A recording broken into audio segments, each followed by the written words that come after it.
past Christmas. I'm tired.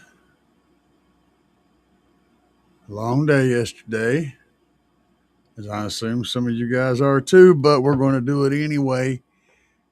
We're going to be answering car audio questions for a short run tonight.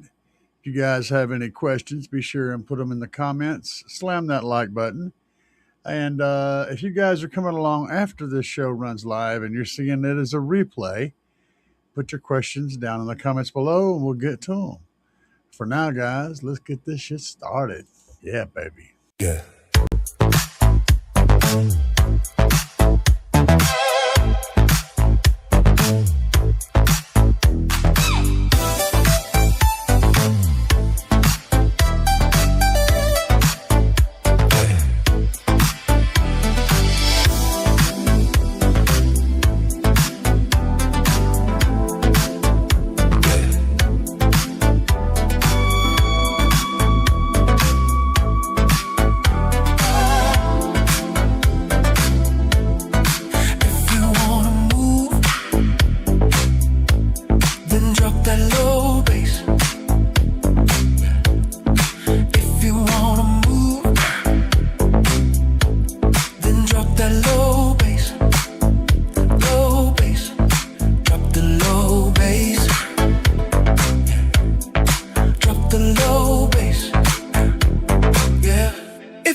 Oh man, we're doing the thing.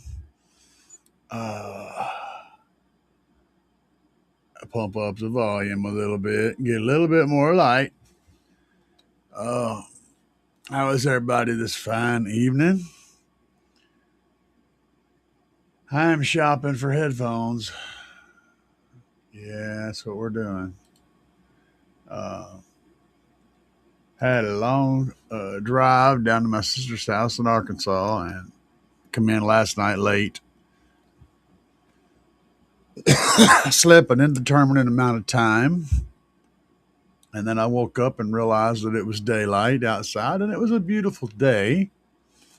So I slipped outside and went to work on a project I got going on in the Tahoe, which is the head unit area. And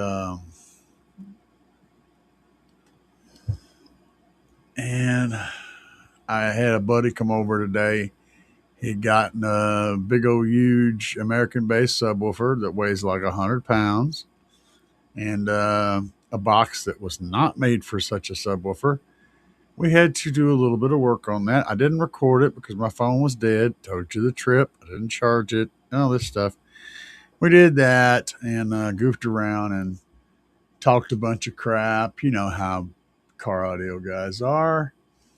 But all during the while, I was working on gluing up a project that I'm working on. There's a video going to be coming out pretty soon on this project, so you guys will get a kick out of it. What it boils down to, though, is my tablet and my Tahoe that I used for my music source has been acting weird this last season and really bad. It was not playing MP3s. It was not recognizing my pen drive. It was just doing all sorts of bizarre shit. So I was going to pull it out and use the head unit for a bit that was behind it. That's not an option. That thing was destroyed at some point from 24 hertz. So it was just deader than shit. Well, I took the head unit out of that bezel thing that goes on the dash. It was made to the head unit. Took it out and I'm redesigning the whole thing to run an Alpine ILX 207. One of my favorite head units ever. But all it's really going to be doing is handling media. So I'm just going to run a line out left and right out of it to my DSP. The DSP is going to be doing all the heavy lifting. And the amplifier rack's going to be doing all the amplifying. So it's going to be a pretty basic install. But here's the cool part. So the head unit, the way I'm building and designing, hopefully this is going to work out because I'm talking about it now and you guys will be like, what happened to that thing? The system I'm using to install my head unit is made in such a way, if everything works out, that the head unit literally slides in and just stays in from friction fit, which means I can get in head units from different manufacturers and pull my head unit out, unplug it, plug in the new head unit, put it in, and do a really nice review on them because I'll have them installed in my Tahoe. If this works out, it's going to make head unit reviews a really cool thing and a full-on event. And if I find something that I like better than the ILX 207, maybe it'll stay in there. I don't know. But my setup is going to be restricted to two types of head units. Basically one type. Anything that has a chassis that's designed as a single DIN. So head units with that single DIN chassis and then a large screen will work. Head units that are simply single DIN will also work. I don't have a double DIN size hole, so that's going to limit that stuff. But, when we work with what we've got. But the system is going to be pretty cool, and I think we'll be able to get some really cool results. I saw somebody recommend a headphone. I'm going to show you guys what I'm looking at here real quick. Give me just a second. Give me just a darn second, and we will jump over here to the Amazon page. I've been through a whole lot of head units and a whole lot of headphones. This set and the set from Audio Technica, the M50s, I believe, are the two that I really have my eye on. Both of them are excellent. I think I'm going to be getting these guys. And I need headphones specifically that are very flat, that don't boost anything, because what happens whenever you're mixing a track, and let's say your headphones give you extra bass, that means I'm going to wind up decreasing the bass in the track because my headphones, I'm using my ears to determine how the levels are. So if they give me extra highs, I'll wind up turning the highs down in the track, and then the track will come out sounding less highs. If the headphones give me extra bass, then I'll wind up turning the bass down in the track, and then the track comes out sounding weak. So forth and so on. So what I need is a set of headphones that give me a really, really nice flat response so that I mix the track properly. This can get you in big trouble when it comes to mixing. Having headphones that boost or cut different frequencies to make the music sound quote unquote better can actually cause you to completely screw up a track. So yeah, there's that. I think these might be the headphones that I need. Let's see what you guys are going on about here on the Chattermarundu. Joe Daddy is here. The man himself. Yeah. He said, I hoped I got everything I did for Christmas. What did I get any car audio stuff for Christmas? I didn't get, okay, I did get my sister. My sister, I love my sister. She's the most awesome sister in the world. She got me some cool sausages. You know, the thing with the sausages and the cheese. I love those. Last year, she got me a bunch of hot sauces. It was like a habaneros and Carolina Reapers. I've eaten all that stuff. That's my favorite. She got me this. You guys can't see what the hell this is, but it's a Carhartt uh, jacket with a hood, and it's absolutely awesome. I mean, it's like wearing a blanket that makes you want to just curl up in it and go to sleep. It's really really nice. I love that jacket. That's really basically all I got. I got a weird headphone thing she got me. I haven't really played with it. She got it off of Timu. I don't know, but that the jacket was really nice, and I got to see my family and hang out with my family, and that was the best Christmas present anyone could ask for. Uh, we did spend a lot of time driving, about 7 hours each way, a 5 hour trip, but my wife has to stop a lot to go pee. So we stopped a lot to go pee. And she scared the hell out of me on the highway, man. Driving down there, and I was, I'm sitting there, we're going around these curves and over these hills, and she slows down way slow, way way slow in certain spots. In other spots, she's just ripping it, you know. And I'm like trying to. I put on music in my ears, you know, so that I could just try to zone out. It's like I told her, I said, I said it's like being on a roller coaster, except you don't know if you're going to make it or not.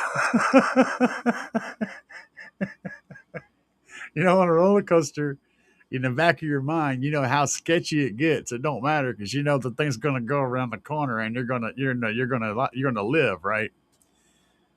That was like riding a roller coaster, but you weren't sure about each corner. You were like, I don't know, we might make it, and we might not. It's, oh man, but I love my wife. She's an awesome girl. She just, yeah, that's a horrible ride. Anyway, let's see here. What's up, Dwan? Doing good. Cigarette. Oh man. Oh, sorry, dude. I hate that, but you're watching this video. You're going to see me smoke a whole lot, so I apologize for that. But this is just how we roll. But nice to have you here. Arctic Steel, Arctic 7. Still sure is a good headset. Yeah, I saw that pop up in there. Uh, yeah, and again, it's not about whether it sounds good. It's about whether it sounds flat. That's a prereq that I literally have to have because of what I use my headphones for. Um, Franco Quaid said, "What's up?" Head unit reviews.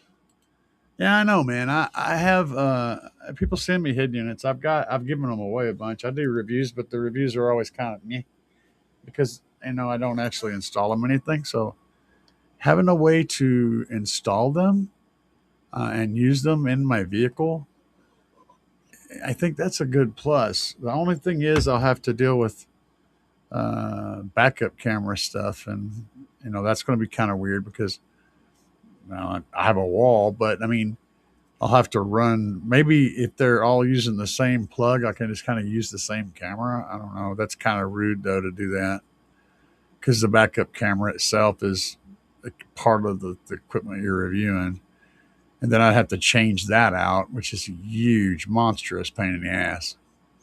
But I can set the camera up like inside or have it pointing forward or something like that, and kind of get the idea of how effective it is. I don't know. I'll work that out, and it's going to be part of it because, like, literally every stereo you buy comes with a backup camera, especially when it comes to the guys from over in the Oriental space.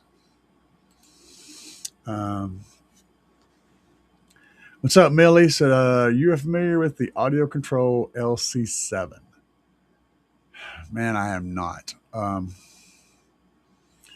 But how to set the best voltage on the factory head unit without clipping? On the head unit. On the head unit. Is there a voltage setting on the head unit? Because that'd be the stereo. I don't really see that very much, but there could be a level on the output. And me personally, I like to run the stereo hot. So I turn the gain down on the amplifiers, and I like to have a pretty hot signal run into the amplifiers if they will allow for that. Some of these new full bridge companies are like 4 volts maximum, and some of them are like 2 volts maximum. Okay, but I tend to run a lot of hotter signal to there because that reduces the noise ratio and the signal to noise thing. Because you got more signal, therefore you can turn the gain down and you get less noise. And if you're picking up noise, it kind of gets low. So that's a plus. But I don't know exactly what you're dealing with, but suffice it to say that if your amplifier will accept it, I like to run nice high voltage from on the signal path into the amplifier, wherever that adjustment is being made at. That's a personal preference, though. That's old school. That's old school guys. Us old school guys do it that way. Bobby B is in the house. Bobby B, what's up, bro friend? Joe said, is clipping good for subs? Absolutely. Clip the shit out of them. Clip them until all the smoke comes out, and then they're perfect. They're broke in solid, man. When all the smoke is out of them, they're ready to go. Dubby, what's up? Merry Christmas, Dubby. Yeah, Joe's been. Yeah, he's already going. So yeah, I was looking at those guys, those headphones. Now I'll talk about something else, because me and my friend Troy were over here talking batteries, and let me kind of get into this headspace and show you guys what we're talking about. So first of all, he's got this guy ordered, or he's got this on his Santa list. However you want to put it, he's looking at this damn thing. I was trying to figure out how this was configured because all this plexi kind of makes it difficult to see what's going on. But I think we're pretty sure that this little strip right here is your positive and negative strip, and that there's 4 threaded bolt holes here. So this works. Now, GP sells a plate that mounts on top of this and uses these 4. It has 4 bolts that go into it, and it gives you 4 terminals here and 4 terminals here. So it brings it to 8, and it would look cool because your wire goes in here and you can have them coming out here and all this stuff. It would look really nice. The only problem I have with that thing is that it gives you those worm screw, little set screw connections. So you stick the wire in there and you set the screw. And you guys already know, I know that you already know that I hate those things because they're hideously bad connections. So I would stick to this and use lugs. You could always stack lugs too. You could have 4 wires coming in and then double up the lugs and have 4 wires coming out. So you can achieve the same thing here without that problem, without those stupid set screw connections, which I hate. Overall, it's not a bad setup. There's a few things I was talking to him about, though. We're going to be designing a system in his trunk and it's going to incorporate one of these amazing batteries if he ends up getting it. There's a couple of things I wanted to point out, that things that I ran into while trying to come up with a design for this, and maybe something that comes up for you. So first of all, it's very clean. It's really cool. It's got nice lines, good color and stuff. It's a cool looking battery, right? Here's one of the things that kind of bother me though. There's where the mounting system is you got these four holes down here where you can mount your thing down, and it's got color and all that.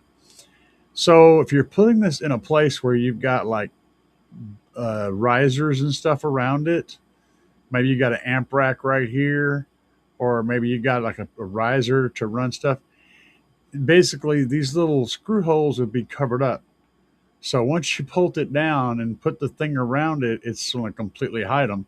That's a good thing. And it's also kind of a tricky thing. That means you've got to do the screwing down of the battery before you do anything else, and then build around that.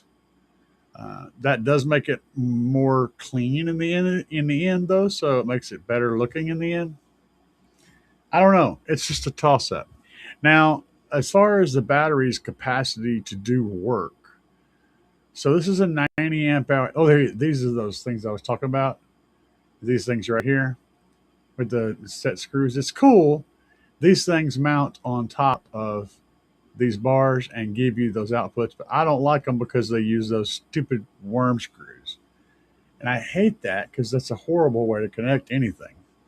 Anyway, this battery, it is a 90 amp hour battery, if I remember right. Uh, it doesn't list it here, but we looked it up. It says it supports 20,000 watts. I do not agree with that. I would say 10 to 15,000, depending on your alternator setup. So, but it's not terrible. Um, it's not terrible, and so it's a pretty good battery. It is $1,100. Okay, that's a thing. And then when you compare it to the Tungsten lithium battery, and there's caveats here. I don't know where the damn button is because I'm a freaking idiot. The price is pretty much the same. This battery, I think, is very similar in capacity and output, but I do think that the hardware inside this battery is better. I think it has way better hardware, way more conductivity, and it's also a pretty rugged looking case here. So I like the way that the bars are laid out and stuff. I like the design of this better. The downside is, even though it's roughly the same exact price, it is also out of stock, and he's having a hard time trying to keep up with the orders for this. So that's why we're looking at other options. Then there's the Big Jeff battery, which is this guy right here. And right now, Big Jeff's batteries are out of stock also. But you can rest assured these will be back in stock very soon. This is a 2 battery setup, I think.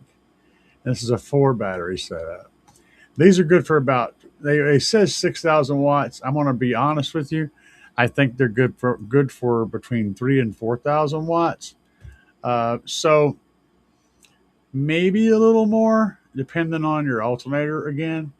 So we're talking about a stock alternator. You'd probably be safe running 3,000 to 4,000 watts off of this battery, and you won't see any headlight dimming or anything. You try to run 5 or 6,000 off of it, I think you're going to start dipping just a little bit. So that kind of gives you an idea of how much it would take to buy what you need to cover with these guys. Um, and then there's the Titan 8, which I don't even know where. I had that pulled up earlier. Oh, there you go. There's the Titan. It's one of the Titan 8. There's several of them. These are okay. One of the things I like about the Titan 8 is this little connection thing. So you can like link them together and stuff. They're pre-set up to be able to link multiples of them together. But for the price and then overall performance rating, it's actually a kind of a step down because you're paying quite a bit more for the amount of power that you're getting. And let's just go down here and look at the ratings on this. So it's saying this maximum is 5,000 watts. And that again is, I think, a little bit exaggerated. But they do have, where is it at? Amp hours. This is a 10 amp hour battery. This thing may as well be a super cap because it has no storage at all. Um, and you're looking at 1500 amps. I think that is output. So, yeah, I mean, it'll put out some power and it'll take in some power, but it doesn't have much storage. These are good if you have space limitations and stuff. But again, it's a $600 battery that doesn't have hardly any storage. The 20 amp hour version of it is like a couple $100 more, and it's still just not a good purchase. But then, what was this? This over here, that's battery hookup. That's not what I wanted to show you though. Where are they at? And then these guys, right now, if you're not scared of these cells, um, these batteries, this might be the best buy out there. But I'm not entirely. These aren't the pouches. This is a C-Max battery, but it's a different style, and it's not a pouch, but it is being compressed by this block. So it's being compressed, which means that there are compression things happening here. So it's similar to the pouches, but it's definitely not the pouches. But you see the cells here inside?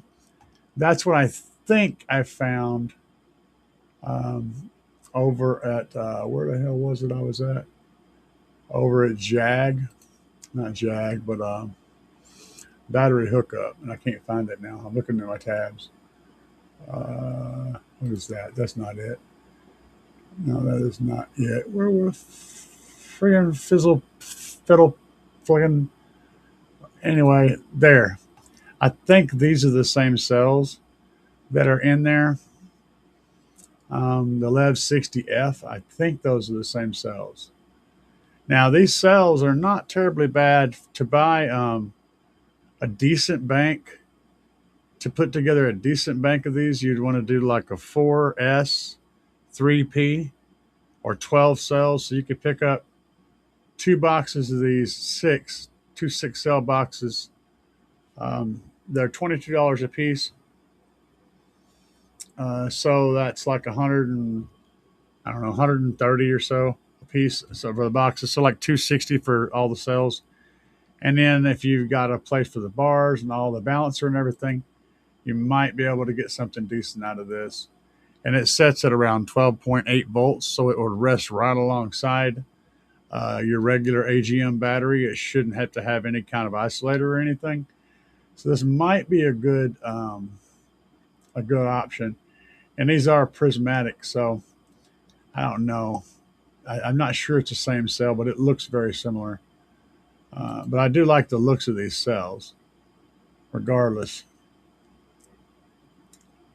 Anyway, let's see if you guys are talking about life over here. I'm just kind of going through stuff.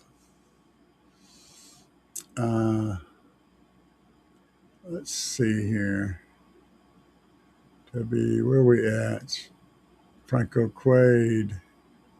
Um, all right. So Millie J said, "Are you familiar with the audio control?" Yes. Okay, we already covered that. WWW.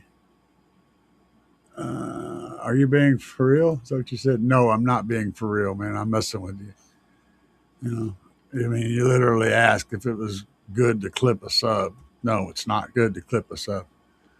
Um, it's never good to clip a sub. It's not going to blow it up, but you don't want to just continually, because you're going to create more heat by clipping. Clipping generates heat. Heat blows up subs. And if it doesn't ever get hot, then it's not a problem. But just saying. Uh, let's see. The X Max. Oh yeah, you big balling now. He says. No job though, just pimping all day. Let's see. Uh, what? Yeah, metal. We had to go through that before with that weird name. No, Jag 35 a little bit. And I have a tab over here open for Jag, and I showed you one, but I'm not terribly familiar. But yeah, um, for a beginner, um, sort of. I mean, is it better for a beginner? Sort of. But here's the problem with AGM: it's almost a waste of time. You know, uh, pick up a good LiPo 4 bank and put it inside your vehicle and run the power runs nice and short from the amp and the battery, and run your alternator back to that battery. Um, Make sure your voltage is where it should be charging wise. Do your homework and learn how to use them. Don't waste your money on an AGM because it's not going to do anything without a whole lot of them. And it's going to cost you a whole lot of money that you could actually spend much less and get a lithium bank and actually get done what you want to get done. You're going to wind up having to buy the lithium anyway. So then you'll be adding the cost of the AGM to the cost of that lithium. So is it easier? Yeah, but it doesn't actually do much. It takes a lot of lead acid batteries to get the throughput that you get from a lithium battery. It takes like 10 lead acid batteries to replace one small lithium battery. And it's not even nowhere near as heavy as a single one of those lead acid batteries. There's such a huge gap between the two.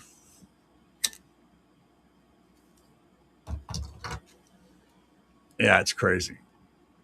Uh, Figure 5C. It all depends, man. It depends on the amount of amp hours in the battery. But as far as the C rating goes, um, usually you can figure about 10C, rounded. Some of them can go up to 20. But yeah, you can get a whole lot more amperage into and out of a lithium bank than you can out of an AGM. An AGM is like zero point 0.5, like a half a C, or a third of a C. They're really low. At least the input side. The output side can vary, but the input side is really low. It means you can't charge them very fast, which means that you're going to run them out of power real quick, and then your lights are going to dim, like within seconds. They just won't. You can't put power back in them very fast. That's the problem with AGMs and the lead acids. Um, Down for sound 6.0. LTO cells. LTO cells are clunkier and bigger, but also more configurable, and they are the safest of them. They're also the least energy dense and the most expensive. It's trade offs. Um, and it doesn't matter what brand you buy. You know, it don't matter. Excess power, none of them. Uh, Jonathan Price, it doesn't matter. The cells are all coming from Maxwell, or actually some of them come from Max. They're all the same cells. They just rebrand them. Trust me, Down for Sound is not making LTO cells. They're buying cells from one of the two manufacturers, and they put a heat shrink on them, and then they're charging you a little more for them, and they're selling them. That's how that works. So, uh,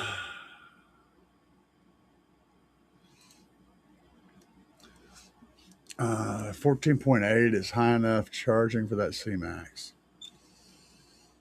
I think they top out at 14.6 or something. Let me go back and look. It gives a recommendation on it. I believe it was.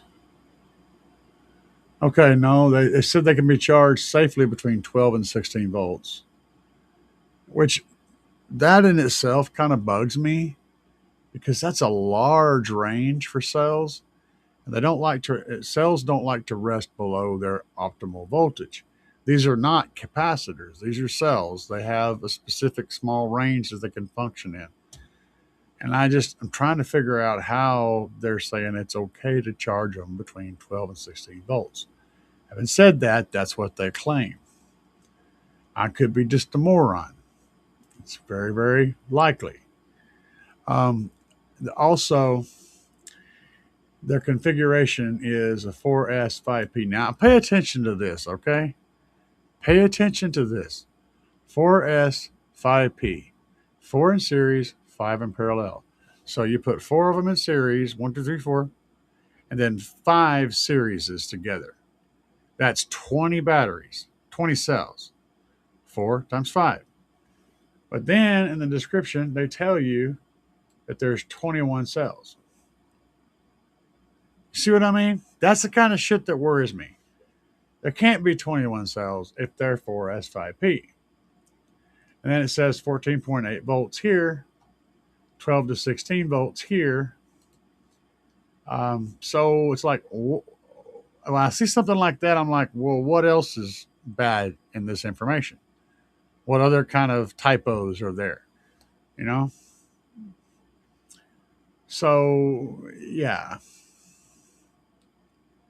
I don't quite get it, man. I don't quite get it.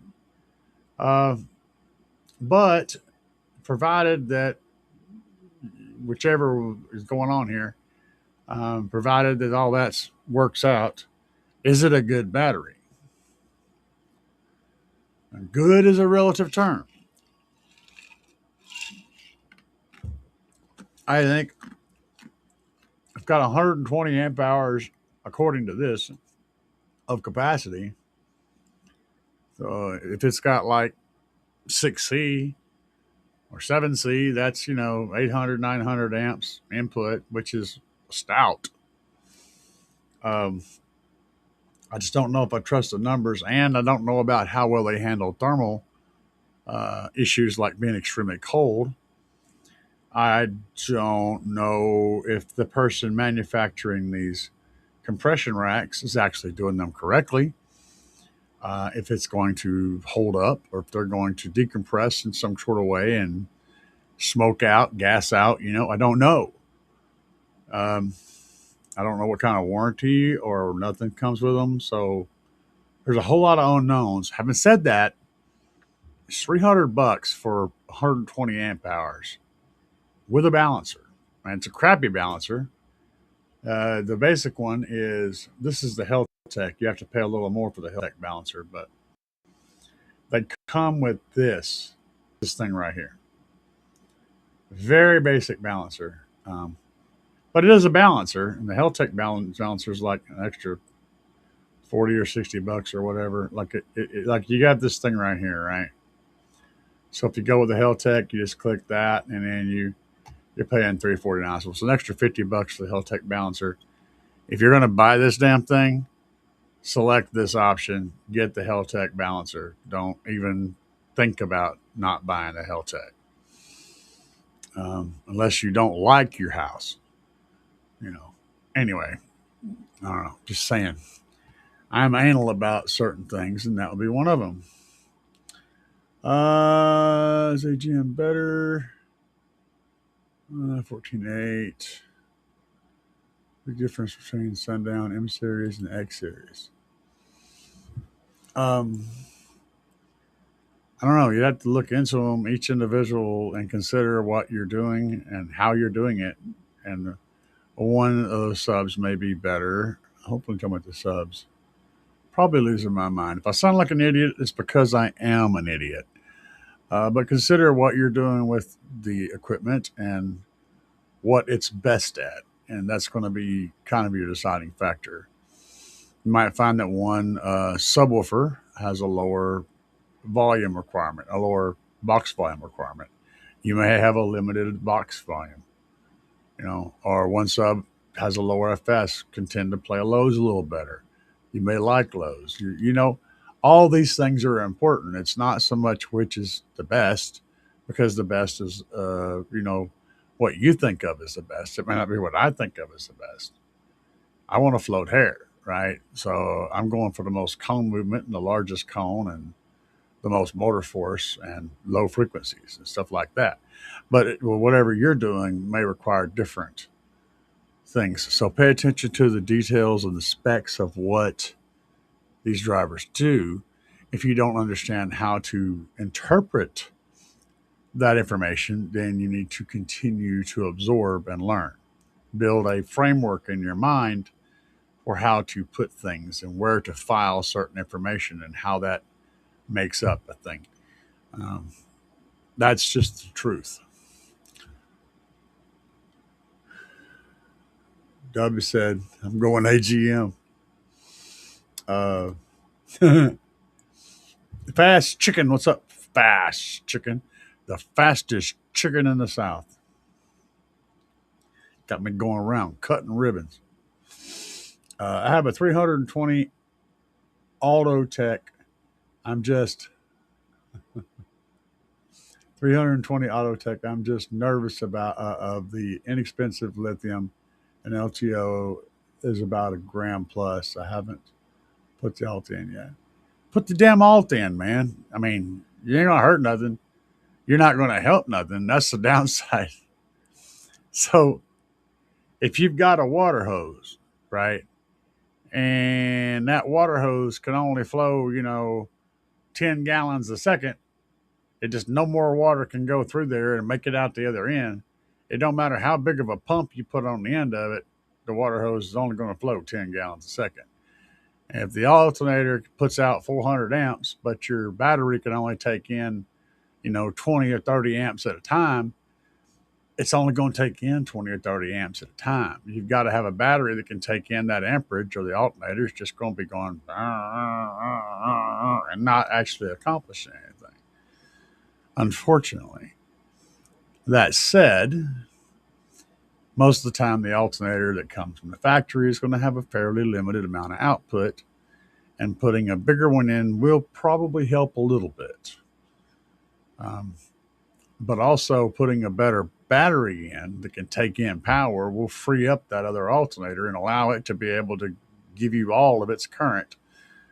So either one of those two things is going to be an upgrade. If I'm upgrading one, though, I would typically recommend upgrading the battery first, because you're going to get more benefit from that than you will upgrading the alternator with a standard issue AGM battery. But it requires lithium. Welcome to base. This is just how this works, man. We lithium the shit and we roll. You know.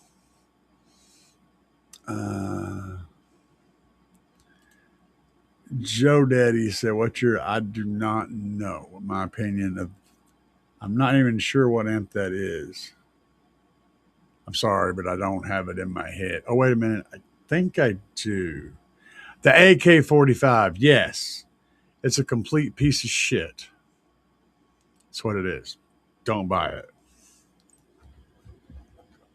It's a piece of junk. I've got one in there on the shelf. I just reviewed it a while back. You had to think about it. I knew it sounded familiar. Yeah, it's a total piece of garbage, man. You're better off just to pee on something and call it an amplifier. Uh, real, real, real Cisco. Yeah, real Cisco Montano. Yeah, that's it. I feel like AGM is better for systems that are 3,000 watts or less. No, it's not. Good. I mean, it's like, okay. It's like you buy a go kart, it's got a 3 horsepower motor on it. Will a 5 horsepower motor make it go faster? Yes. That's going to be faster. That's going to improve that go kart. But you already had a 3 horsepower go kart that would run most that same performance. But that doesn't mean that, putting a motorcycle engine on it wouldn't turn it into an entirely different machine. So, yeah, putting an extra battery on your stuff is going to give you a little bit more C rating, a little bit more throughput, and a little bit more capacity. But you're spending $300 on a tiny improvement where you could spend that same $300 on the right battery and get all the improvement plus improvement for the future. It's like, it's just, yeah, that's the thing. It's just such a horribly bad purchase. That's what I'm getting at. You know, you're going to get a half a C, which means maybe 30 to 50 amps extra output and that input. That's 300 to 500 watts of power. That's what you're gaining by adding another battery. So you got, you know, you got your 3K amp in there, and you got your stock battery and your stock alternator. You're putting about, you know, maybe 100 amps into that 3K. So you're getting 1,000 watts out of it, right? That's it, because you're only putting in that much. You can't magically make more. So your 3,000 watt amp is making 1,000 watts. And then you add another battery. So now you're adding another, at most, 50 amps. So now you move from 1,000 watts to 1,500 watts at the cost of what it would have took to get you the full 3,000 watts with reserve. That's what I'm saying. It's just a very financially broken thing to do. Kinter. Yes, Kinter amp. Now you're on the right path. I've had 4 different Kinters and they were all really good. Really good amps. They tend to work really well. The main thing you got to make sure you do when you're buying those amps is to make sure you've got enough amperage going into that little amplifier. If you've got like a 2 amp output power brick, you're not going to get much power out. But you can always change out the power brick. Try to get something that makes like 18 volts and kicks out like 5 or 10 amps, and you're going to get a lot of power out of that amplifier. So, same thing as in car audio, it's just a smaller scale. Uh, Lithiums drop to about 3 volts per cell under load and stay there. Yeah, their plateau was like, bloop.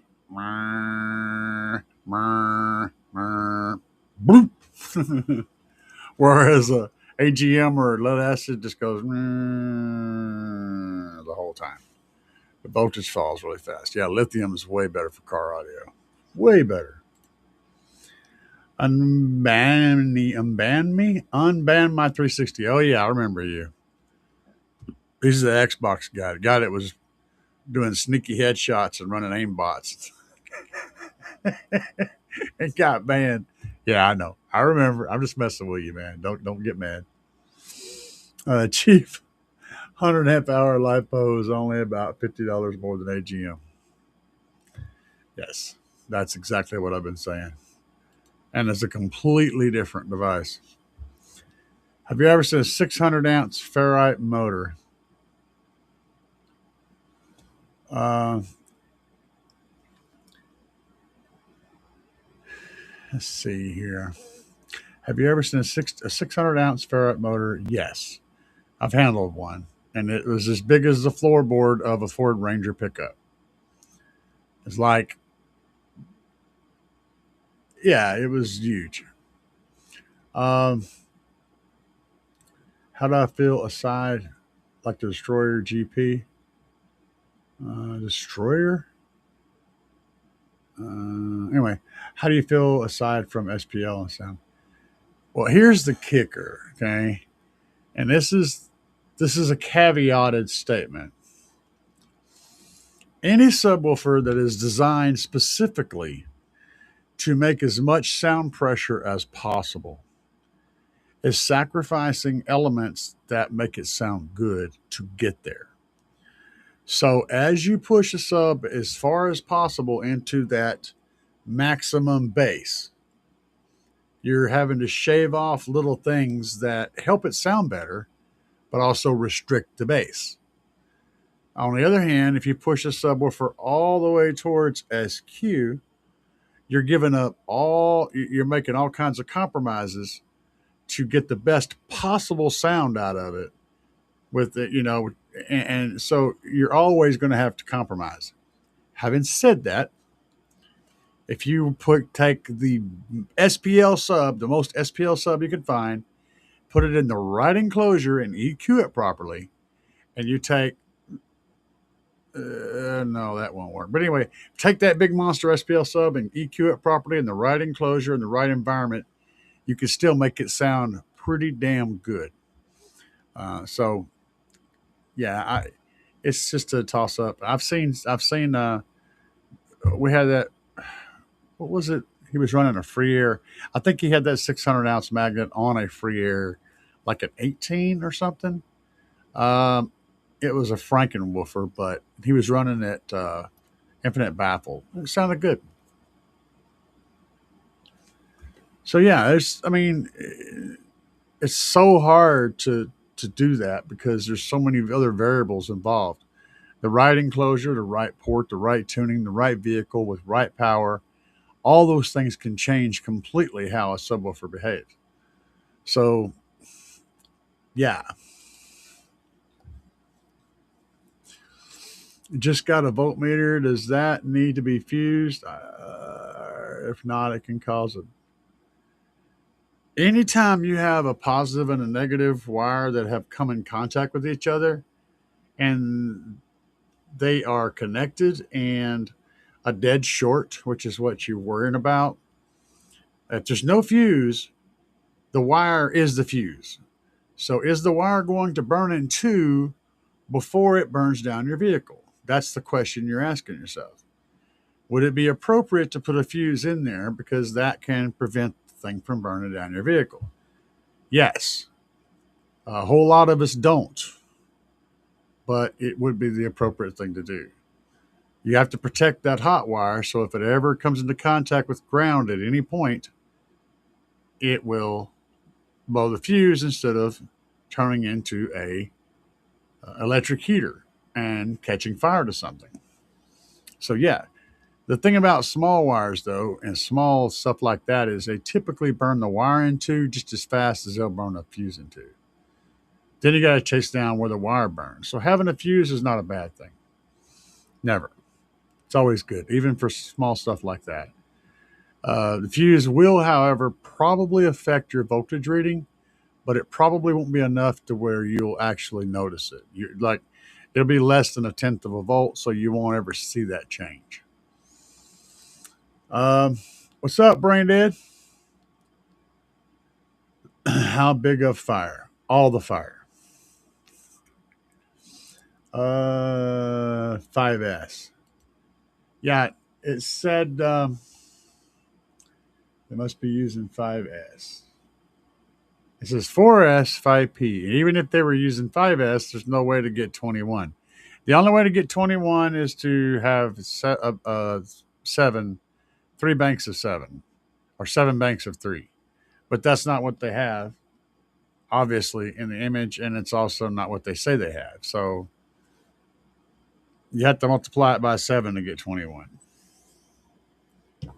4 times 5 is 20, no matter how many times you multiply it. It's always 20, and they literally say in the same 21. I don't know why they would say that.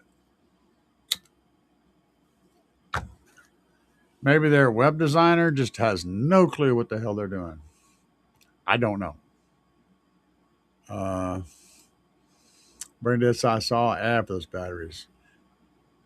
I'm not sure which ones you're talking about, but yes. They have to mean 20 cells, and that's a typo. That's the only thing I can think of. But it's a pretty substantial typo, man. It's pretty substantial, and it's kind of important information. You know, it's like not just like misspelling the word China or something. It's literally the information that's really important, and it's not done as a text file. It's done as an image. So they created an image file with a misspelling of a very important word that they're trying to make sure you can see. And that kind of just bothers me. Might be for the whole Ford C-Max battery pack. Again, it would not be an odd number unless it's a multiple of seven. It's not. And if you count the cells, there are 20 cells in the bank, not 21. Uh, mud to gold. That sounds fun. Let's do it. Can the B2 audio DSP be used as that LOC? Uh, my truck has factory Bose, and the RCAs are just tapped into the speaker wires.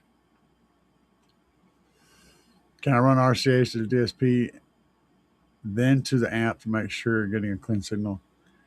I don't remember off the top of my head if it has high level inputs. Um,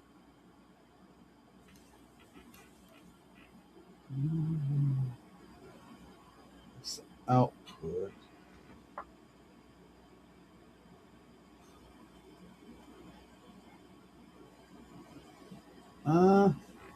I don't know off the top of my head. Let me go look and see. Hang on a minute. We shall investigate. We shall be free. Have a little faith. Offline. Shall be free. Mm-hmm. Oh, my buddy rolled up playing that ding a ding dong song. What was that? Ding dong ding ding ding. How's it go? I can't think of it. It's I don't know. Anyway, hang on a minute. Ding a ding ding ding dong. I know I'm losing it. Ding dong, ding a ding ding ding dong, or something like that. Okay. Let's have a study. We'll go over to B2 and oh, that's a new one. What is that? What's going on there? 4 volts, 12 channels. Oh, that's a new one, guys. Look at that. That's got more channels. But we're talking about this one. The only difference between this one and this one is the color. So we'll just pick one here. We'll pick the first one. We'll have a look see because I can't remember for sure. So it's got the V2, the Bluetooth, maximum compact and durable, professional grade, 6 input, 10 output. Okay, yeah, we know all that. 32-bit resolution, yeah. Output channels provides a strong 4 volt. Each channel gives you 4 volts of output. Okay. Connectors. Okay, here we go. Wait a minute. Input level. That is 4. I think that's 4 volt on RMS. I could be wrong about that. I know it is a tough son of a bitch. My buddy's alternator thing got messed up the other day, and he was charging at 17 volts, and everything survived. The Slaps amps survived, and the B2 DSP survived. They did shut off. The amps did. The DSP did not, though. It stayed on, so it was significantly higher than this 15 volt DC that it actually says it can handle. So it's a solid piece of kit. Um, I think that's what this is, but I'm not 100% sure. It seems pretty accurate at 4 volts, so that may be a limit. Don't think it can do that trick. It's a cut. There's the dimensions. Yeah, it doesn't say anything about it, so I'm thinking probably not. That's what I'm thinking. Probably not a good idea. Okay, let's go on down here. This is a Jag. Oh, okay, let's see what he says here. That's a factory case on a Jag 35. He has a video where it takes it apart to flip a few cells around. Oh, okay. So he has to reconfigure it to from like 24 volts or whatever, 48 volts to 12 volts. That makes sense. So that's like the compression rack that comes with the car, you're saying. Okay. The lead acid I found in the river does just fine, thank you. Oh yeah, Dubby, get her done. If you look close at the picture, you'll see one cell at the very end that is not being used except as a spacer.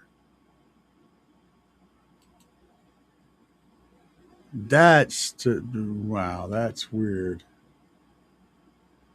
So okay, um, that's hurting my brain, dude. Uh, Interesting. I'll have to dig into that. I'm kind of getting, I'm kind of getting a vibe here that makes some sense in my head, but it's all messy and I'm going to have to look into it. But thank you for that. Uh, and he said, good catch. Interesting. Jay Shipes. Yep. Beers, man. Uh, that's a good point. Yeah. Nose batteries, he says. All right. So, John Smith Audio. What's up, man? Welcome to the show.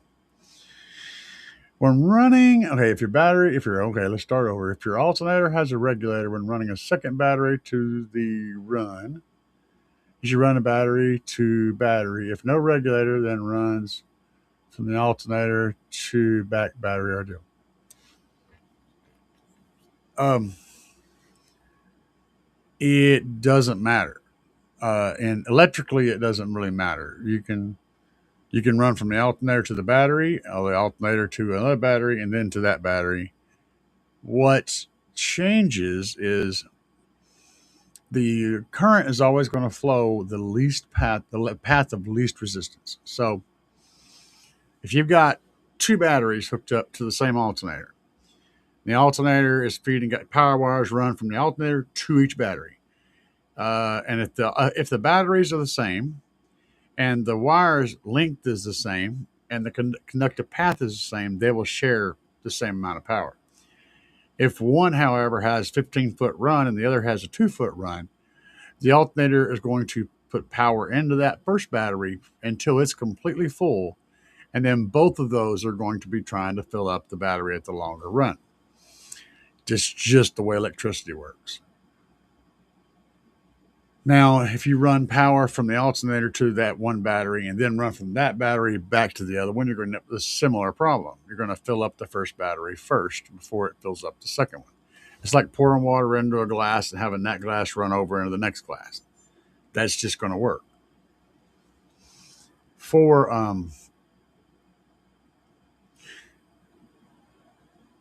But both are going to get the job done, and the battery at the back is going to be the monster, right? The big one.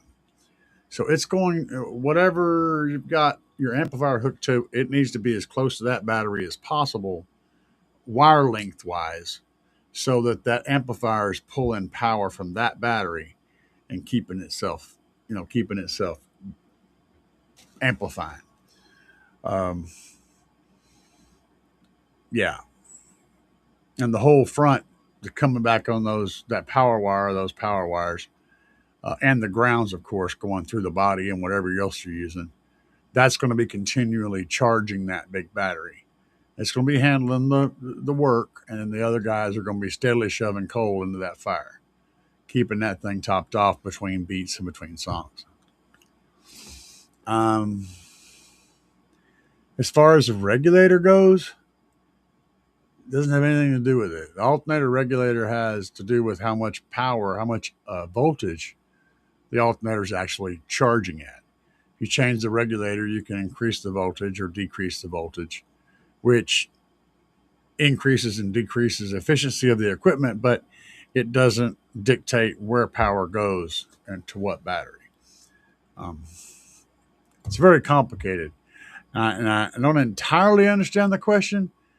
You may be meaning something else that I'm not picking up on, but I did my best to give you the information around the question anyway, even if it wasn't a direct answer. Stu, what's up, my friend? Finally made it. Hell yeah. We're glad you did, Stu. Hope you had a good Christmas, man. The only thing lithium is bad at is you can't charge them below freezing. It electroplates the current collectors. They're frozen. Most packs protect for this. The ones that protect for this or have a BMS in them, and we don't typically run BMSs on car audio lithium because the BMS usually limits the outgoing power to 80 to 120 amps, and we don't like that. So that's why there's problems.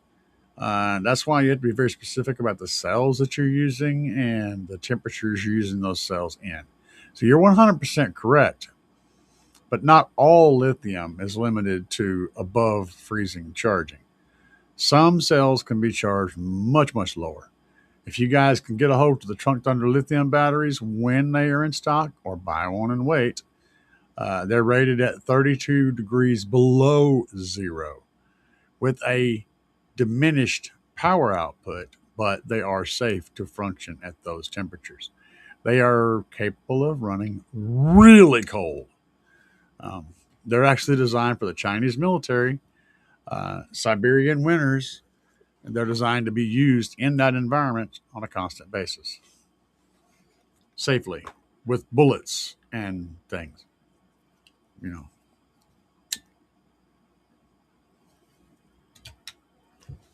I'd say they're pretty damn good sales.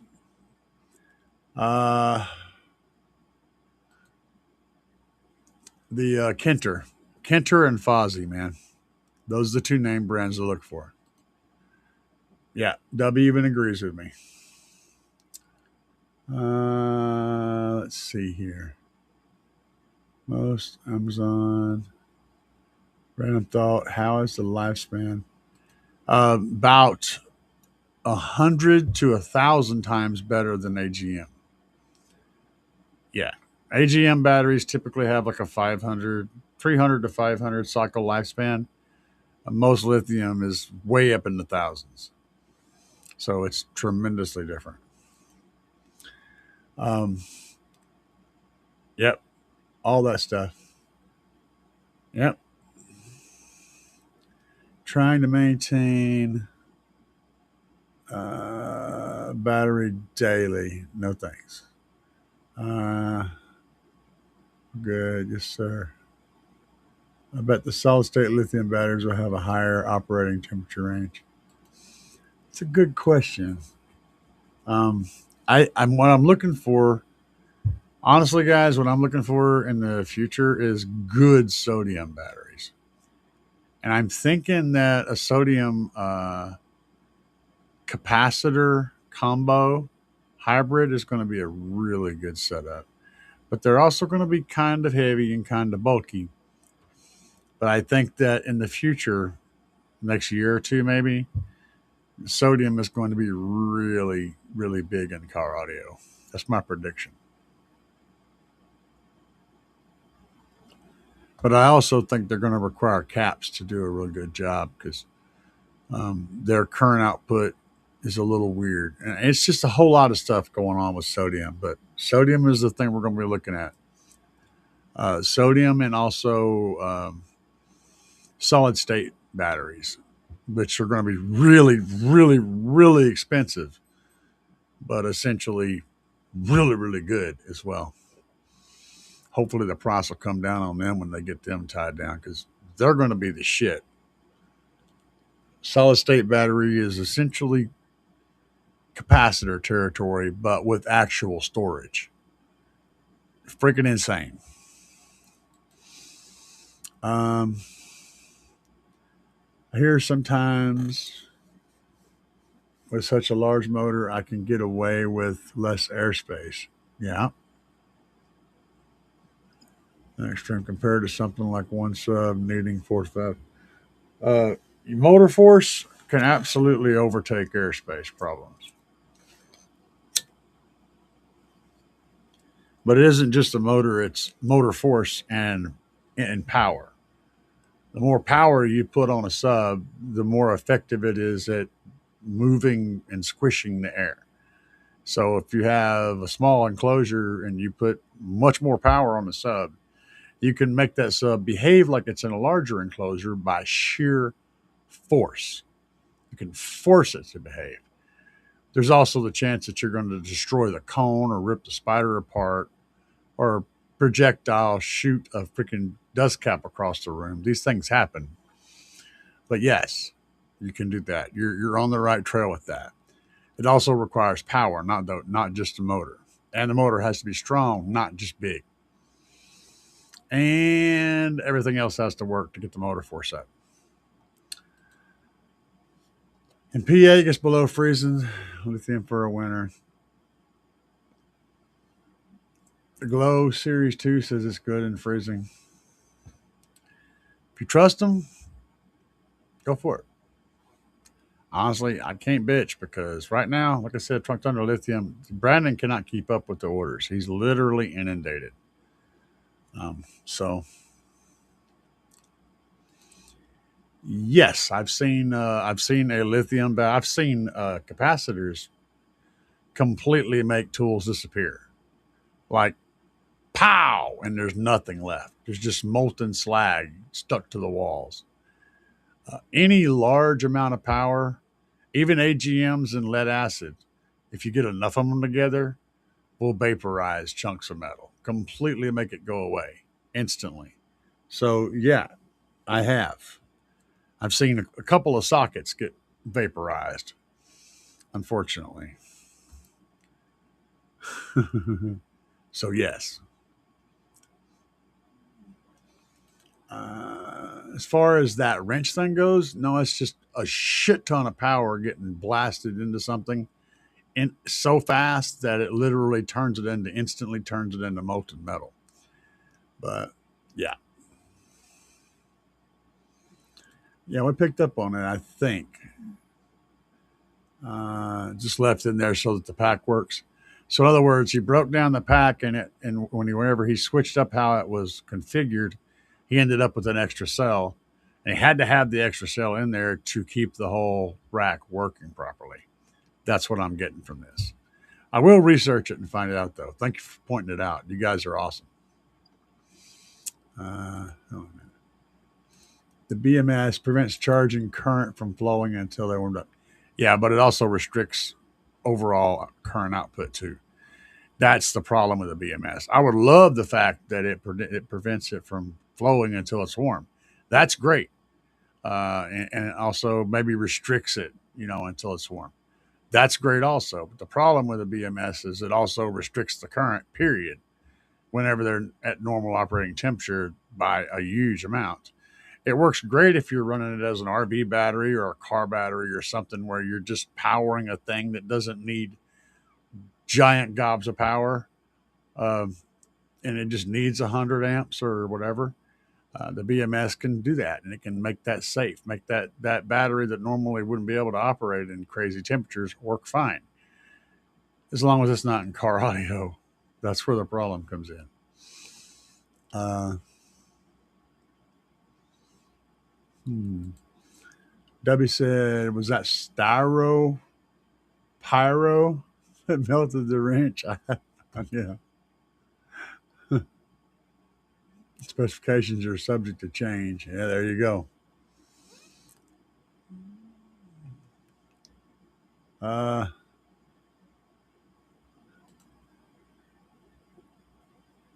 Springfield, Missouri, man. Uh, Whenever you show up in Springfield and during some kind of normal hours, and I'll absolutely meet up with you somewhere. You can hear it. Uh, let's see here. AGM Denali. Oh, wait, we're talking about a different thing. I can smoke a cig too. No, you don't. You don't need to do that. If I could quit, I'd have quit a long time ago. I'm too much of a freaking wimp to quit. Um, let's see here. I have, yeah, I have too. Like I said, I've had multiple chunks of metal go away. Let's see, Dr. Dre. Yeah. Troy, thanks, man. Ding dong, ding ding ding ding dong. I gotta look that up again. I gotta hear that shit again. I love that. I love that melody for that. Troy's in the house. Yeah, he had it going, man. And that song's been in my head. Bing dong, ding ding, all damn day. Ever since that. Uh, Dre has an incredible knack for creating a melodic hook in a song. Just a little melody. He's got that shit. He's the best at that. Uh,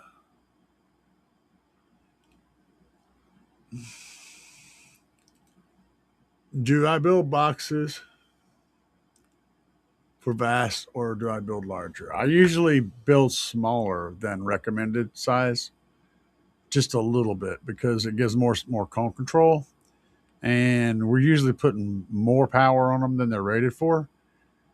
So dropping that air volume a little bit will help to compensate for that and give you better cone control, especially when you start stretching down into that low part of the port tuning and playing lower than the port.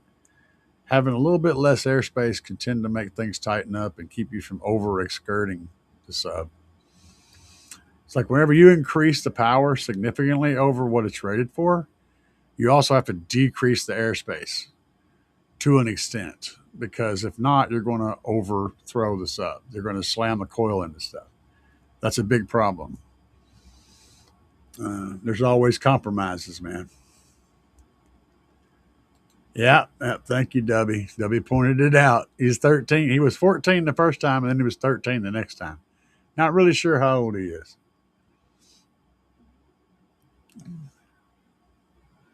Ah, okay. Yeah. Well, I thought y'all was going to let it slide. Oh, hell no. Hell no. I don't let shit slide.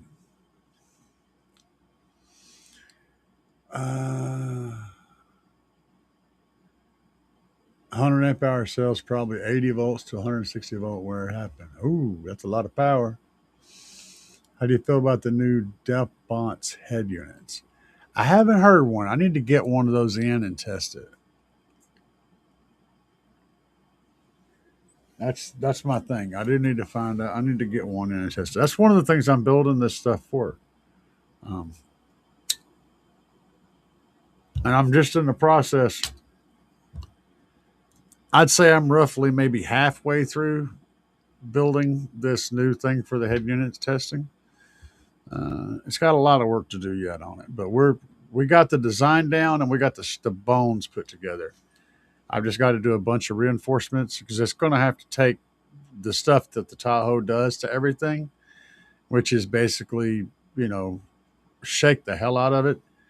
So it's got to take all that and be reliable. And so it's going to take a lot of reinforcements to make sure it doesn't fall apart. Brain dead, 6450. Buy the batteries, test it out for us. The thing about me buying batteries to test them out is I have to put them in my Tahoe. And that means I have to reconfigure a whole bunch of crap. It's a huge pain in the ass. I don't have like a setup, like a table setup, a lab or something. And maybe when we finally do get our house and I get my shop, I'll set something up to run like a bunch of heaters, or something like that. And test batteries and amplifiers, big amplifiers, maybe. I don't know. It's a lot of equipment to do that. I could test batteries though. That's a little bit easier to round up. Shadow says, you said you would try looking at the best affordable way to listen to a system without having to have a motor running. Ever get a chance to look into that? Not a big system like you guys. Lots of batteries. Um, if I was going to build a camping vehicle, which would kind of be what you're talking about, something like that, where you can literally run the system for hours and hours and hours and hours, but not crazy loud. I would probably look into solar lithium because they do have charge controllers in them, and you're not trying to pull 900 amps out of a battery. You're wanting to pull 50 amps out of a battery for you know 30 or 40 hours or whatever. And solar lithium batteries would work pretty good for that. Also, uh, the batteries that you buy for the mobility scooters that are lithium. If you can find, because that's going to be a pretty good price point. If you can find uh, a good spot to get a bunch of those really cheap, that would be a great source of a lot of power. Well, a long term power, not you know a lot of power at one time, but a lot of distance, not a lot of speed, if you will. And you can usually find those relatively inexpensively because of just how many people want them. The prices are pretty competitive on them. So look into that. That would be a good choice, a good spot to check. Uh,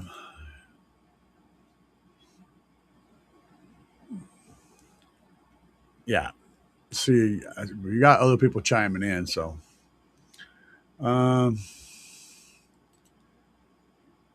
the heat is not a real issue with the lithium. It is, but it's not a big one. Uh, you'll be okay with that. I don't think you'll have any problems with 140 degrees.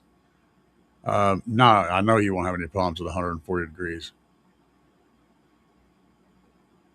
You got to get up into that, 200-degree range before you start getting sketch. Uh, they're pretty tough in hot temperatures. Um, should listen for 2 to 3 hours sometimes. I got a problem. Oh, yeah. Okay. Not max volume. I'm tuned at 30 volume on the head unit usually. If I for chilling and enjoying music. Yeah. Yeah. Just anything with a lot of amp hours is going to be your choice. Amp hours are the key when it comes to long distance battery, is getting more amp hours. Not necessarily high C rating, just more amp hours. And AGM can do fine in that regard, but it's kind of what it's built for, is low amount of power for a long damn time. But as far as really pushing the limit to that, lithium is better in a lot of ways because the voltage doesn't drop as the battery depletes. It drops at the very end. And it has a lot more potential energy storage, so it's going to be better. But you can just get one with a good BMS, maybe a couple of them or some small ones, and string them together. You can get what you're looking for. Uh, say a 100 amp hour battery can supply 100 amps for 1 hour. Yeah. Um, that's it. And if it's rated at 1C, it could take in 100 amps or put out 100 amps at one time. So that goes with any battery. Yep. But it's really uh, not really an accurate way to measure. It does represent what the battery is capable of, but it's not realistic. Um, but it's that's how you measure it. That's what that measurement means. Uh, Shadow. Yeah, the trick, like I said, is getting lithium is going to give you 12 volts for 100 amp hours. So when it comes to AGMs, sure, they'll give you the amps, but they're also going to be dropping voltage a lot. By the time you get part of the way through that 100 amp hours, you're going to be down to like 9 volts. So that's why AGMs suck. Or any lead acid chemistry sucks. So the lithiums are going to hold in that 13-volt range till they're nearly dead, which is what you want when you're driving car audio. What I would think of is I'd run a pretty good sized lithium battery and then put an isolator on it, um, so that when you turn your key off, right, and you're just chilling, and you can run that battery past your key, so it keeps powering. But when you turn the key off, it hits that isolator and disconnects your starting battery from the system. That way, you're draining the crap out of that lithium. But even if you drained it all the way dead, your car would still start back up. And I think you'd have no problem doing that. But of course, the BMS might actually do that too. When the voltage drops to a certain point, that wouldn't help the starter battery though.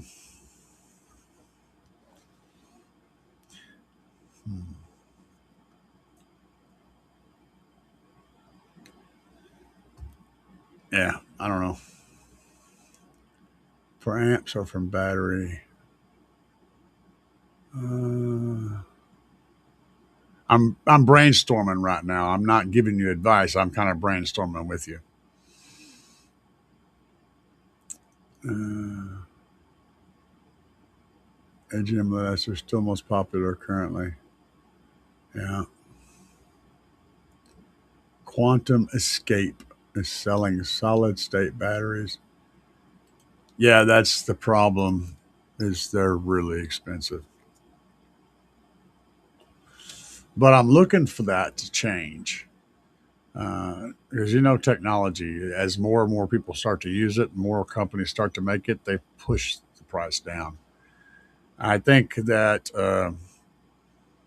I think that solid state is going to run second string, and sodium is going to be the primary, and lithium is going to fall by the wayside.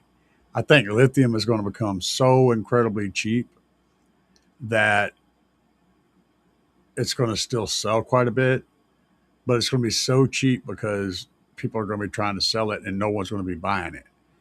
And they're going to keep dropping the prices. And lithium it'll be short lived.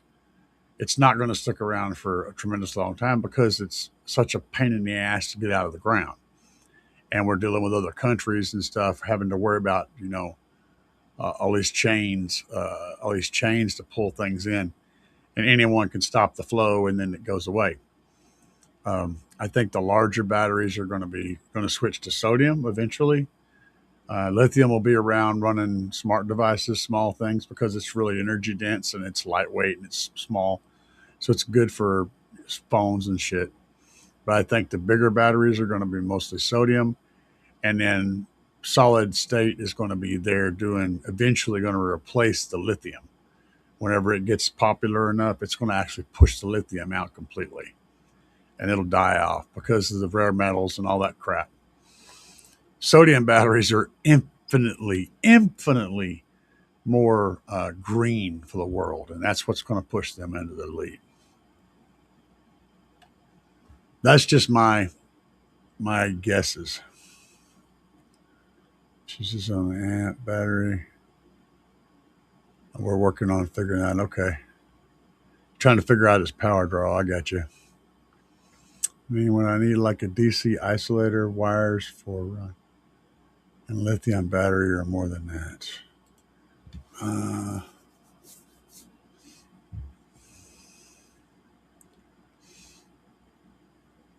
I'm not sure. Who's hitting the emojis with Joe Daddy? Here you go, man. Joe Daddy.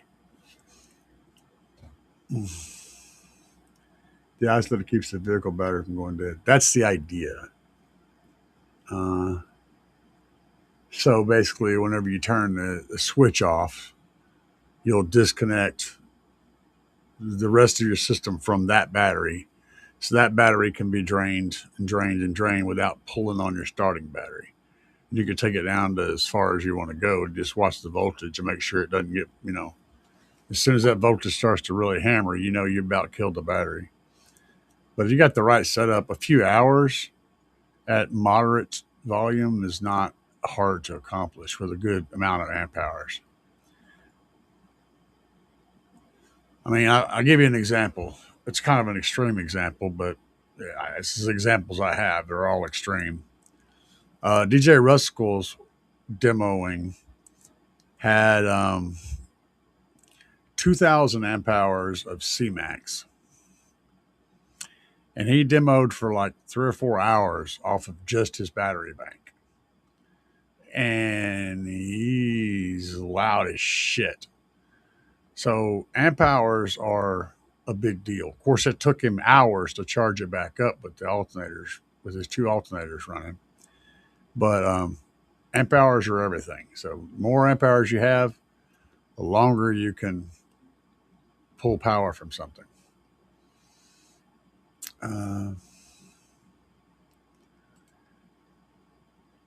Did they ever get BMSs from overheating as much? No, they're always going to be a restriction, man. They're going to get hot. They could build a BMS for car audio and it would be fine, but nobody's wanting to do that. That development is huge, a huge money expense, and most car audio guys just want all the power. We don't want anything holding it back because we need more than what it's got, more than what it can give. So we just keep sucking it out of there until it explodes. That's kind of how we do things. And the whole world of lithium and batteries and stuff are built specifically for other shit besides car audio. We just use them for that. So nobody's really building stuff for car audio. You say, well, excess power and all this stuff.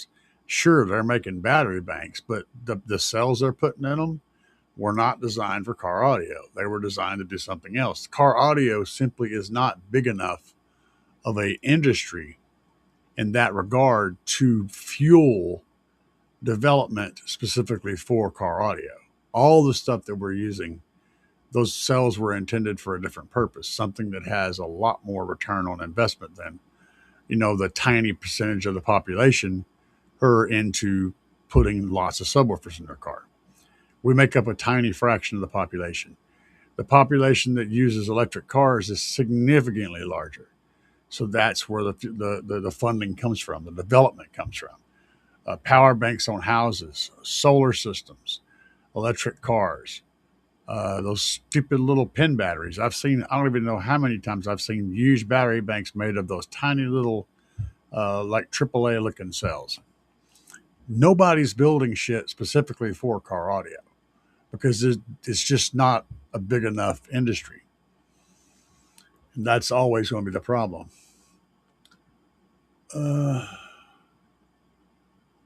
Wait, 4 more years to come visit. Got to get that driver's license first. But don't worry, Stu. He'll be 16 tomorrow, man. He'll be good.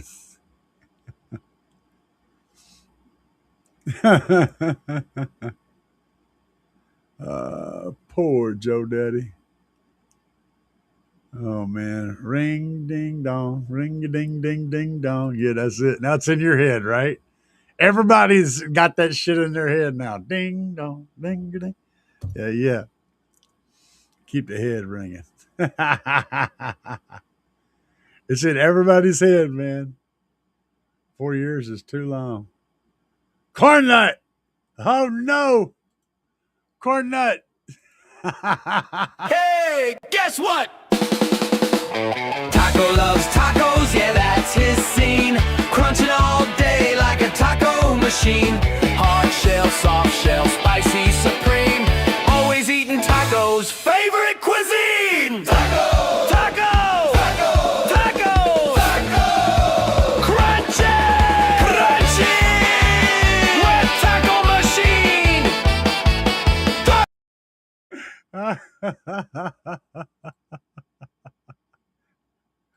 What's up, man? Money mouth face. Oh yeah, dude. What's up, corn nut? Thanks for the taco, brother. Oh man, 4 years. So Joe Daddy said, send in more money. More money. Hell yeah, baby. Uh 4 years ain't that long when you're our age. No shit, dude. It's about 3 months. Our best local shop. Closing at the end of the year. Benchmark Audio. It's an auto sound owner's retiring. Oh, that sucks, bro. Unless you happen to be a competitor, then it's like, oh, well, we finally get a break. This guy's retiring. Now we can actually get customers. Yeah. I'm still 4'3". Damn, man. You're a midget. Little midget. Joe Daddy. Joe Daddy is a midget. uh, about 1 to 3 hours, he said, not hours and hours. For building a camper system, I'd be looking at the most efficient speakers I could find and optimize speaker placement. Fair. I agree with that. Add up the fuses on your amp. So he's trying to figure out what your amp load is so he can kind of give you an idea of what kind of battery you need to go for 3 hours.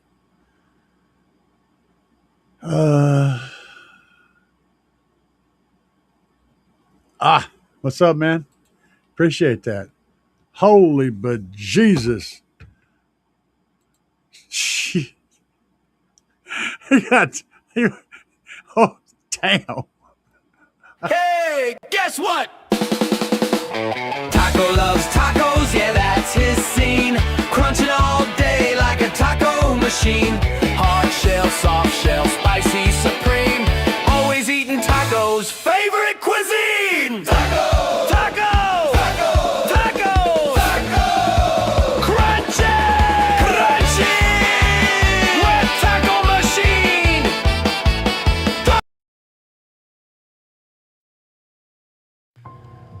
Welcome to the Holy demo. shit, guys. Please enjoy your stay. That's if you insane. want a really good video, lean over there and put your head right in that window right beside you. Let's do it, baby. Throw it in park as I open the door. Baby, you wait in the truck. Old photographs scattered. You get the on werewolf, ground. man. Take a breath and my mind gets stuck. I can hear the screams, I can hear it all.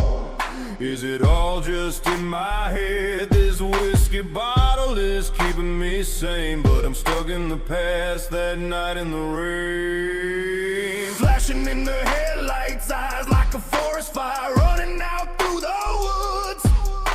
Screaming through the treetops, crashing through the mountains. This guy is up to no good. My blood ran cold as my lights caught a flash of something out across the plains.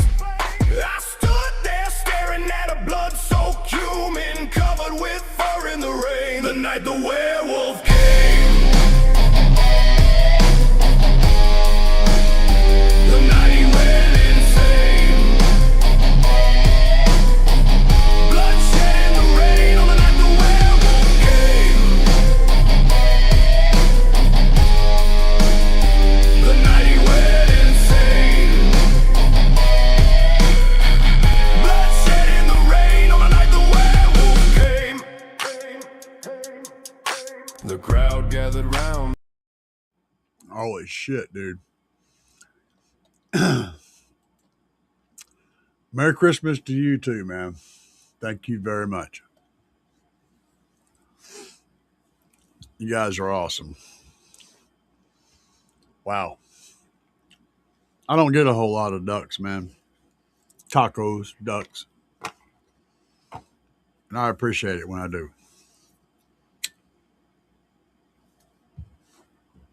Thank you. Wow. Let's see. The 8,000 watt, that 8,000 watts ad for an under 500, 8,000 watt ad for under 500. I'm ordering that very soon.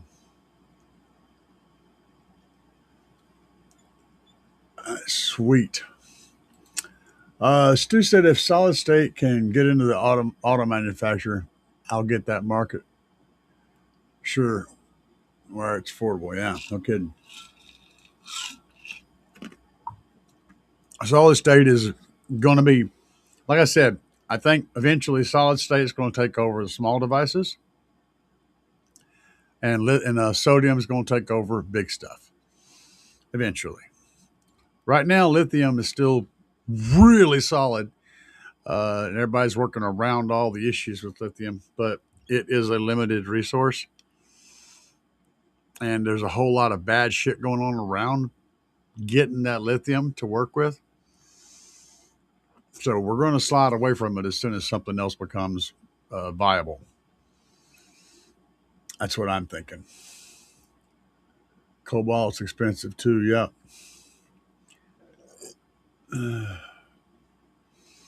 Yeah, no shit.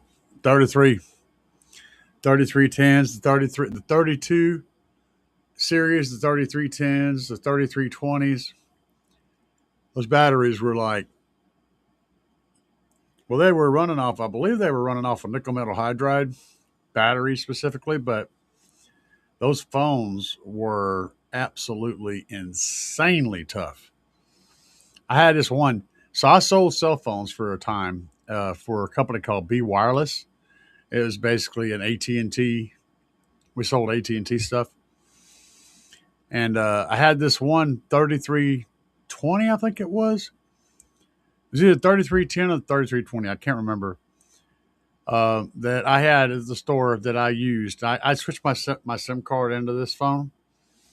And I had thrown it across the parking lot like hundreds of times.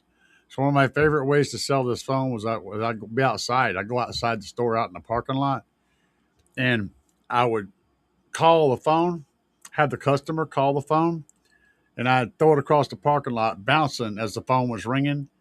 And it got all the way to the other end of the parking lot and hit the curb and went in the grass, and you could still hear that son of a bitch ringing way the hell across the parking lot. And then we'd all walk over there to pick it up. It was still ringing, and it was scratched all to hell, but every part of that phone worked every time. It took hundreds of trips across the parking lot. And it would ring. And the cool thing was it was durable as hell, and that ringer was so loud that you could hear it completely on the other end of the parking lot in the grass, clear as day. And I sold so many of those phones. So many of those phones. They were absolutely tough. Lithium batteries stay pretty balanced. The LiPo batteries don't explode from what I've seen. LiPo is solid. Unless it's headway. You don't want to mess with that. Headway is junk. Corn nuts, taco, baby. Go taco go, Stu said. Hell yeah. LiPo don't like the cold. Yeah. And that was an awesome taco. I have 315s hooked up to my TV that rocked. I just run 112. But you guys wouldn't believe how loud this thing is in here. You would not believe it. The Sennheisers, hell yeah. Got them busy, he said. I could definitely put those headphones busy. You know that. There's 10, 15s. Oh, those aren't even the subs.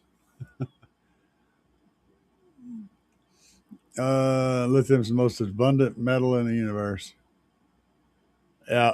Oh, it's how it's gotten, man. It's not the most abundant. I can't imagine that. But it's it's how it's achieved, how they're getting it, and where it comes from is kind of the problems. But is it hype? Maybe. I'll buy that. I'll buy it possibly. Sure. I'd have to dig deeper into it to determine whether I really felt it was the case, but I'll buy that it is possibly hype. Because the world loves to do that, It's always about money. LiPo batteries are basically plastic, aluminum, copper fertilizer. Copper fertilizer and alcohol. And some carbon. Hell yeah. Well, you definitely have the right name to qualify to explain that. So I will take that as the gospel. Guys, I am not going to hang out tonight for 5.5 hours. In fact, I'm about to go get something to eat. So I have had a lot of fun with y'all. Y'all have been really good. And we'll be back on the air Sunday at 7 p.m.-ish. So if you have any more questions or you want to talk about anything else, Sunday is going to be the next time. I'm really tired tonight, and I wasn't planning on jumping in here. But I was like, you know what? I gotta, my people are going to be there, so I'm going to be there. Iron phosphate, he says. Silver value. Yeah. Anytime you want to know why anything happens, it's all about the money. But for tonight, guys, let's get the duck out of here.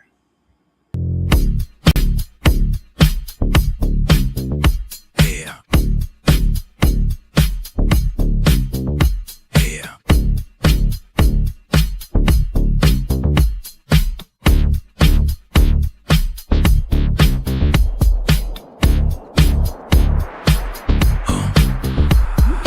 Out here banging up and down the street, slamming it to the ground. Big subwoofers are getting loud, you can feel the booming sound. Getting ready to go, got it shined up for the show. Hours charging, amps are amping, gonna let the woofers blow. Another one bites the dust. Another one bites the dust. And another one goes, and another one goes, and another one bites the dust. We got more at home, another one bites the dust.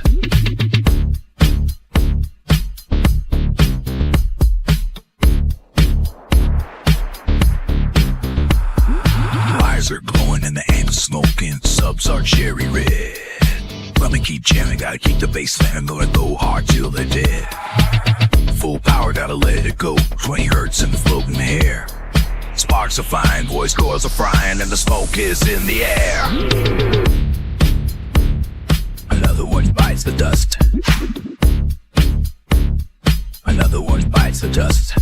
And another one goes, and another one goes, and another one bites the dust. Hey, we got more at home. Another one bites the dust.